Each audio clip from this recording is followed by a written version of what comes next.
Guys welcome back to my channel Kittu Bittu mom पर आप सभी का स्वागत है। और आज मैं गई थी हॉस्पिटल किट्टू को दिखलवाने, क्योंकि किट्टू के बारे में मैंने आप लोग को बताया था कि किट्टू को क्या क्या परेशानी हो रही है। तो मैंने गया था दिखलाने उसे। और जो मेरी छोटी वाली बेटी है उसको बहुत बुरी तरह से सर्दी हो चुका है, ठंड भी स्टार्ट हो गया दोस्तों। ऐसे मैं बहुत ज़्यादा संभाल के रखती हूँ उन लोग को, लेकिन क्या ही कर सकते हैं। नीचे हम सोच रहे हैं एक बेड ख़रीद लेते हैं ना दोस्तों, कैसे भी करके एक बेड ख़रीद लेते हैं, क्योंकि लोग को ठंड में बहुत ज़्यादा परेशानी हो रहा है, बहुत ज़्यादा हम लोग को परेशानी हो रहा है, दिक्कत हो रहा है। आप लोग यकीन नहीं करोगे, मतलब अभी के डेट में ना मेरे सिचुएशन इतना ख़राब चल रहा है ना, इतना ख़राब चल रहा है कि मैं क्या बोलूँ। बस वो इंसान मुझे भीख मांगने के लायक भी नहीं छोड़ा, भीख मांगने के भी लायक नहीं छोड़ा, समझे दोस्तों। ऐसा नौबत आ गया है, मैं क्या बोलूँ। मैं 1 मिनट के लिए भी मेरी बच्ची को गोद से उतार रही हूँ ना, इतना ज़्यादा सिचुएशन ख़राब हो जा रहा ना कि मतलब क्या पूछिए। रोड पे कभी इधर भागेगी, कभी उधर भागेगी, कभी उधर भागेगी। इसलिए मैं हमेशा गोद में लेकर के ही चलती हूँ। पता है, आप लोग विश्वास ही नहीं करिएगा, क्योंकि आप लोग को जिस पर बीतता है वही जानता है। मैं 10 रुपये बचाने के लिए इतना दूर तक चली जाती हूँ पैदल, ऑटो में नहीं बैठती कि 10 रुपया बचेगा तो किट्टू को पानी पूरी खिला दूँगी। मतलब इतनी छोटी छोटी चीज़ें मैं इतना सोचने विचारने लगी हूँ ना गाइस कि आप लोग मैं क्या बताऊँ। अब मैया को ना बहुत ज़्यादा जुकाम हो चुका है, नाक वाक उसका इतना ज़्यादा मतलब ये हो रहा है ना, मत ही बोलिए। पता है दोस्तों, किट्टू को ना ब्लड जब ले रहे थे ना, सैंपल ले रहे थे ना, तो इतना ज़्यादा बेचारा मतलब कितने दर्द पेन में होगा, है ना। लेकिन मैं क्या करूँ, उसके लिए मैं कुछ नहीं कर पा रही थी, क्योंकि मैं मैया को गोद में ली हुई थी ना, कुछ कर नहीं पा रही थी। कैसे एक छोटा सा बच्चा, सोचिए अकेले ब्लड सैंपल कैसे, तब जा करके उसको बहुत ज़्यादा पेन हो रहा था, एकदम तकलीफ़ हो रही थी। तब एक सामने वाला भैया जो होते हैं ना, अब उसे अपने बच्चों को भी मतलब ये कर होता है ना, कोई इंसान को देखा नहीं जाता है दुख तकलीफ़। तो बेचारा एक थे भैया जो अपने बच्चा के दिखलाने आए थे, वो मेरे बाबू को भी गोदी में लेकर के अच्छे से मतलब मतलब उसका सैंपल लिया गया। यही सब हो रहा है दोस्तों गाइस। इतना प्रॉब्लम अभी ना मेरे राशन पानी भी बहुत ख़त्म हो चुके, कुछ भी नहीं है, बस आटा के अलावा कुछ भी नहीं है। आटा दाल हमेशा मैं ऑलरेडी रखती हूँ, क्योंकि कुछ भी ख़त्म हो जाए बस आटा दाल रहता है तो मैं दिक्कत नहीं रहता है, क्योंकि मैं भी खा लेती हूँ, बाबू भी दाल रोटी बाबू को भी पसंद है, बाबू भी खा लेता है। हमेशा हम लोग सब्ज़ी वगैरह नहीं लाते, कुछ भी नहीं लाते। मन तो बहुत होता है, पता है इन दिनों सब्ज़ी भी बहुत सस्ता है, बहुत मतलब इतनी ज़्यादा सस्ता सब्ज़ी है ना, फिर भी क्या नहीं मिल जा रहा। 10 रुपया में 20 रुपया में 60 सब्जी आ जा रहा है, 1 टाइम के 2 टाइम की सब्जी आ जा रही है। इतनी ज़्यादा सस्ती सब्जी, क्या बोलूँ। मैं तो कुछ बोला ही नहीं जाता है दोस्तों, बोला ही नहीं जाता है। मैं हमेशा सोचती हूँ कि अच्छा, पता है मैं बाहर के भी वीडियो आप लोग को दिखाना चाहती हूँ कि कैसे मेरी परेशानी होती है, कैसे बच्चे संभालती हूँ, पर पता है दोस्तों मैं नहीं हो पाता है दोस्तों। एक हाथ से बच्चा लेना, मोबाइल पकड़ना नहीं हो पाता है। और इन दिनों मेरा दिमाग ना इतनी ज़्यादा ख़राब रह रही है, मतलब कम से कम आप लोग यकीन ही नहीं करोगे, हर दिन मेरे साथ ऐसा होता है ना कि आज मोबाइल भुला गया, आज मोबाइल भुला गया, ऐसा होता है। अगर मैं मोबाइल लेके जाऊँ ना तो ऐसा होता है। अब पता नहीं एक दिन भुला भी ना जाए, ऐसा भगवान ना करे, ठीक है ना दोस्तों। ऐसा हो रहा है ना कि आज मोबाइल भुला गया, आज मोबाइल भुला गया, मतलब याद ही नहीं रहता है यार, याद ही नहीं रहता है कहाँ क्या चीज़ छोड़ दिया, कहाँ क्या कर रही हूँ, पुर्जा कहीं छोड़ देती हूँ कहीं, मतलब कुछ याद नहीं रहता है। मैं बहुत टेंशन में रहती हूँ गाइस, बहुत टेंशन में। दिन रात सोचती हूँ कि कब अपना स्थिति बदलूँ, कब थोड़ा सा अपने बच्चे के लिए कुछ कर पाऊँ। बाबू हल्ला नहीं करो बेटा, प्लीज़ हल्ला नहीं करो। मेरा इतना ज़्यादा तबीयत ख़राब लग रहा है ना, पूरे दिन में हॉस्पिटल में इतना ज़्यादा परेशान रही हूँ, इतनी ज़्यादा तकलीफ़ हो रही है मुझे। मैं अपना नहीं दिखा रही हूँ, मुझे तबीयत ख़राब है लेकिन अपना नहीं दिखा रही हूँ, कैसे कैसे अपना मैनेज कर रही हूँ मैं, ठीक है ना गाइस। तो पता है दोस्तों, एक अंदर से ऐसा लग रहा था ना कि वो आएगा, ठीक है, ऐसा लग रहा था कि नहीं बाबू का बारे में उसे पता होगा, वो आएगा, ज़रूर आएगा, लेकिन ऐसा नहीं हुआ। कोई बात नहीं, जिसको जो जैसा लग रहा है वैसा करे। हमको अब किसी से कोई उम्मीद नहीं है, हम नहीं जानते हैं कि हम जहाँ जहाँ उम्मीद किए हैं वहाँ वहाँ मेरा उम्मीद बहुत बुरी तरह से टूटा है। और वो उसको हम हमेशा साथ निभाए, हमेशा उसको साथ दिए हैं, लेकिन मेरा साथ कभी कोई साथ नहीं दिया। लेकिन भगवान दिखाया भी, भगवान उसको इतना बुरा बुरा दिन दिखा रहा है, फिर भी वो देख नहीं रहा है।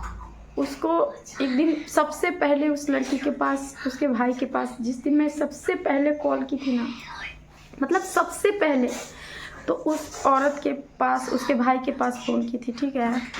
तो उसने हमको अपनी बहन के बारे में एकदम इनकार कर दिया कि मेरी बहन ऐसी नहीं है, ऐसी नहीं है।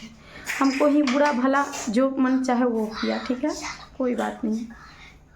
ना हम बताएं अपने हस्बैंड के कि हम फ़ोन किए थे, ना उसका भाई बताया, लेकिन उस औरत को पता चल गया था, उस कुतिया नीलुआ को पता चल गया था, ठीक है।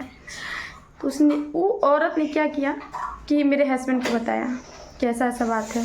उस समय भी उसको बेहया को शर्म नहीं लग रहा था कि नहीं ऐसे नहीं करे, किसी को बदुआ नहीं ले, उसका 2 बच्चा है, तकलीफ़ में है, दर्द में है, बात करना छोड़ दे, उसको नहीं लगा। जब उसके ना अपने मतलब मेरे पति से सब कुछ चुगली कर दी, मेरा पति ना उसको देने से खड़ा हो गया, उसका हिम्मत बन गया, मेरा हिम्मत नहीं बना। जब उस पर चीज़ें बीती ना, तो सफाई देने के लिए सोचिए, उसके भाई के पास फ़ोन किया कि ऐसा कुछ बात नहीं है, मेरी बीवी को शक है, ऐसे वैसे पागल हो गई है, ये हो गई है, बस वो शक में रहती है, ऐसा कुछ नहीं है। मतलब उस औरत के भाई के पास भी फ़ोन करके अपना सफाई दिया कि ऐसा कुछ नहीं है। लेकिन भगवान कुछ ऐसा किया ना दोस्तों कि उसका भाई के सामने भंडा फूट गया उन लोग का, ठीक है। भंडा जब फूट गया तो भगवान दिन दिखा दिया। वो लड़की अपने भाई के सामने अपनी इज्जत बचा दी कि मेरे तरफ से कोई दिक्कत नहीं है, इसके तरफ से दिक्कत है, हमको ब्लैकमेल करा, ये करा, वो करा, जो भी है। फिर भी मेरे पति को समझ में नहीं आया कि हम अपनी बीवी के साथ खड़ा नहीं रहे, लेकिन आज हमको साथ कैसे कोई ये कर रहा है। तो भगवान दिखा रहा है, बस देख नहीं रहा है, क्योंकि कहते हैं ना, जिसका भूख चढ़ जाता है दिमाग पे ना, जिस्म का, उसको कुछ नहीं दिखाई देता है, गलत सही कुछ नहीं दिखाई देता है। उससे बस दुनिया में हमरा से ज़्यादा दुश्मनी कुछ नहीं। और कहता भी है कि तुमसे ज़्यादा दुश्मनी हम किसी को नहीं मानते हैं। क्यों? क्योंकि हम बहुत ज़्यादा टोक रुक करते हैं ना, तो टोक रुक भी तो नहीं कर रहे हैं, हम तो अपने अलगाव में अलग अपना बसर कर रहे हैं। चीज़ें घुटन क्या होता है उससे क्या पता चलेगा। किसी के साथ अपनों को बांटना क्या होता है, किसी के साथ कहता है ना, तुम हमेशा लड़ाई झगड़ा करके हमसे अलग हो जाती है, इसलिए मैं ऐसा करता हूँ। अरे बेवकूफ़, हम तो 2-4 दिन के लिए अलग हो जाते हैं, ठीक है। उस घुटन को बर्दाश्त नहीं कर पाते हैं, तकलीफ़ को बर्दाश्त नहीं कर पाते हैं, न मायका है न ससुराल है, इसलिए मैं अलग हो जाती हूँ। कभी मंदिर में जा कर के, कभी स्टेशन पे जाके 2-2 दिन 4-4 दिन पागलों की तरह घूमना रोड पे, दुख से तकलीफ़ से ये करना, लेकिन कोई हमको बारे में हाल समाचार लेने वाला नहीं, पूछने वाला भी नहीं कि कौन कहाँ है, मेरे बच्चे कहाँ हैं। मैं एक ही चीज़ कहना चाहूँगी उससे कि जिसका पति 6-6 महीना अपनी बीवी बच्चा के लिए मेहनत करता है, खून पसीना कमाने के लिए परदेश में जा कर के 1-1 साल बीवी से दूर रहता है, उसका पति तो नहीं बहक जाता।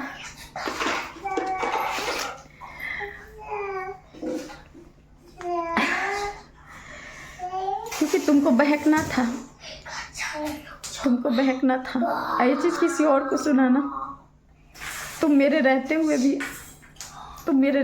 भी किसी के साथ जुड़ा है, ये मेरा आत्मा जानता है, मैं जानती हूँ, तुम जानते हो। इतनी ज़्यादा मुझे प्रॉब्लम हो रही है ना गाइस, इतनी ज़्यादा प्रॉब्लम हो रही है ना कि मैं क्या बताऊँ।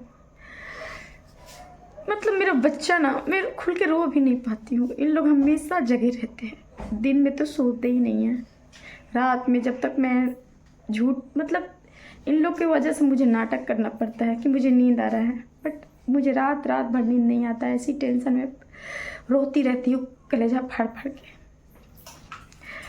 बच्चे की वजह से झूठ बोलती हूँ कि मुझे नींद आ रहा है, ताकि मेरे बच्चे सो जाए। जब तक मैं ना सोऊंगी ना, मेरे बच्चे भी नहीं सोते।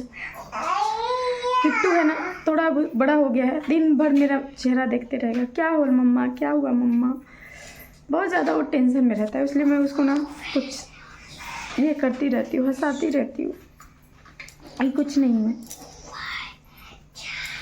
अब तो बहुत बड़ी बड़ी बातें बोलने लगा है, बहुत बड़ी बड़ी बातें।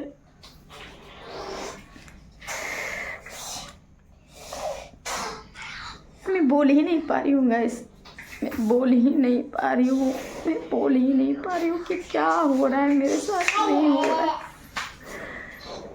कैसे कोई इंसान इतनी बेगैरत कैसे? यार हम लव मैरिज की अरेंज मैरिज की यहाँ बात नहीं है, बात यहाँ है कि देखिए गर्लफ्रेंड बॉयफ्रेंड का रिलेशनशिप नहीं है ना। हम गर्लफ्रेंड नहीं है, वो मेरा बॉयफ्रेंड नहीं है कि वो हमको छोड़ दिया तो हम मूव ऑन कर ले। छोड़ो, जाने दो, ब्रेकअप हो गया, कोई बात नहीं, कोई और आ जाएगा लाइफ में, शादी कर लेंगे उससे, घर बस जाएगा। मैं ऑलरेडी पत्नी हूँ, किसी के साथ इतने सालों गुजार चुकी हूँ, मैं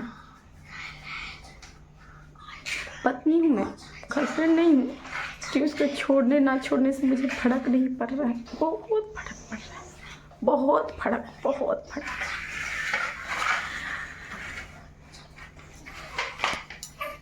यकीन करिए दोस्तों, अगर ये अरेंज मैरिज रहता ना, मुझे रत्ती भर परवाह नहीं था, रत्ती भर नहीं। क्योंकि कहते हैं ना, वो जो अरेंज मैरिज होता है वो लोग जोड़ते हैं, ये सच है। माँ बाप जोड़ते हैं, समाज जोड़ता है, दो परिवार मिलके जोड़ देते हैं। अरेंज मैरिज यही होता है। लेकिन ये जो लव मैरिज होता है ना, दिल से कनेक्टेड होता है, एक दूसरे को दिल चुनता है। उसके साथ बुरा होता है तो कैसा लगता होगा आप लोग समझ सकते हो। बहुत गलत हुआ है मेरे साथ गाइस, बहुत गलत।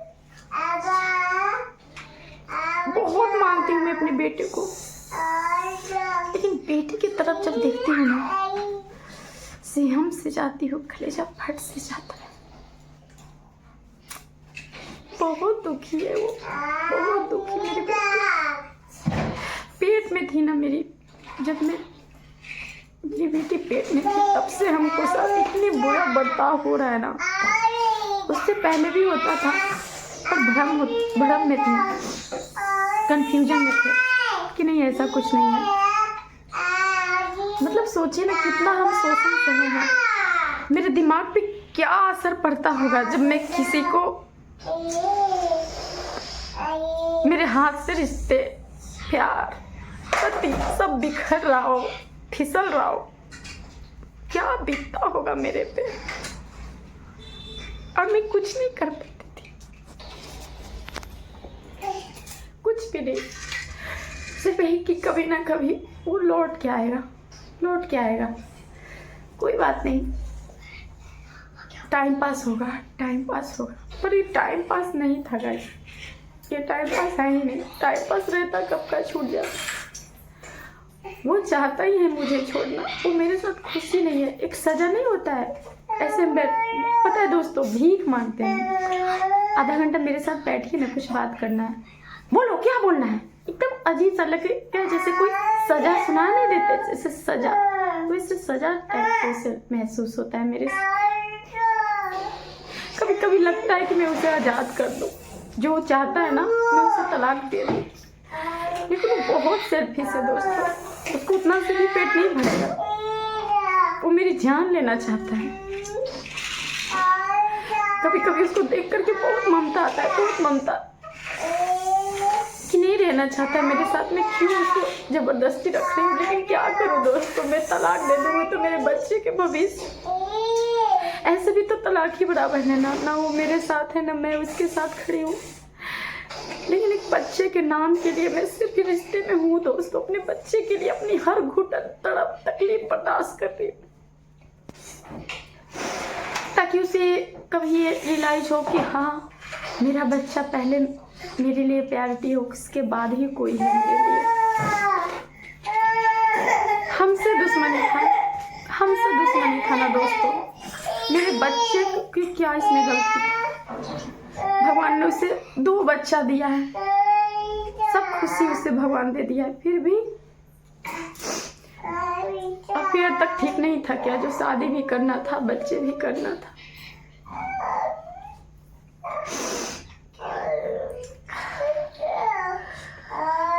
को ना जब तक ठोकर नहीं खाते हैं ना, जब तक तीसरा औरत इन पर, तीसरा बोल रही सॉरी, मतलब थर्ड पर्सन जब तक लात ना मारे ना, तब तक इन मर्द कुत्ते लोग सुधरते नहीं, तब तक इनको बीवी बच्चा की याद ही नहीं आता है।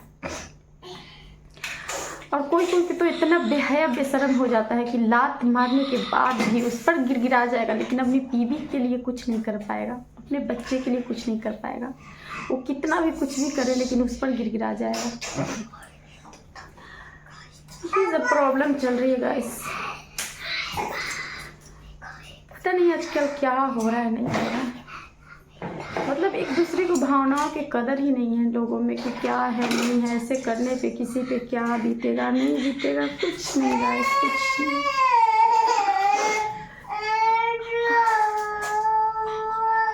खैर छोड़िए, मैं ज़्यादा बोल ही नहीं पा रही हूँ। और पता है बाहर के मैं वीडियो आप लोग को दिखाना चाहती हूँ, लेकिन कोई शूट करने वाला तो रहता नहीं है, मेरे अलावा कोई भी तो रहता नहीं है जिससे मैं अपना वीडियो बनवा लूँ, है ना।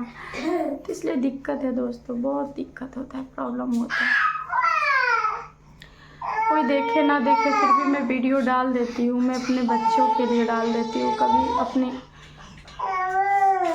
पता नहीं लाइफ में क्या होगा नहीं होगा, जिस स्थिति से चल रहा है सब चीज़ें पता नहीं। हम अपने बच्चों के कब तक साथ निभाएंगे, कब तक रहेंगे उन लोग के साथ, जिससे कब एक होता है ना ऐसे मोमेंट, ऐसी यादें बन करके सोशल मीडिया पे कम से कम मेरा वीडियो मेरे बच्चे देख पाएंगे। उसकी मम्मा कैसी थी, कैसे पाली,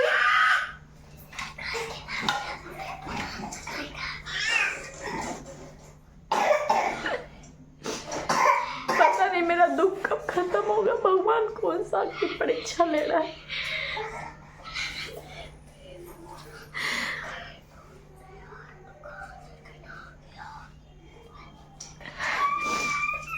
क्या नहीं की उस इंसान के लिए मैं, क्या नहीं की, क्या कुछ नहीं, गलत हो सही हो फिर भी उसकी खुशी पहले रखी।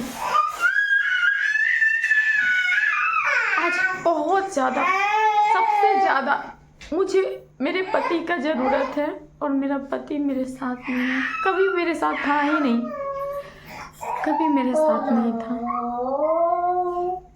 लेकिन चीज़ें जब उस औरत पे बीतेगी ना, जो दूसरी औरत है उसकी चीज़ें उस पर बीतती है ना, थोड़ी बहुत भी अगर वो किसी से बात तक छीन लेना, वहाँ हमको बुरी तरह से मारा जाता है। बुरी तरह उसके सामने मैं उसकी दूसरी वाइफ गाली दे दी थी, थोड़ी सी ऐसी गाली दे दी थी कि वो ऐसी है, इतना बुरी तरह से मारा था, बहुत बुरी।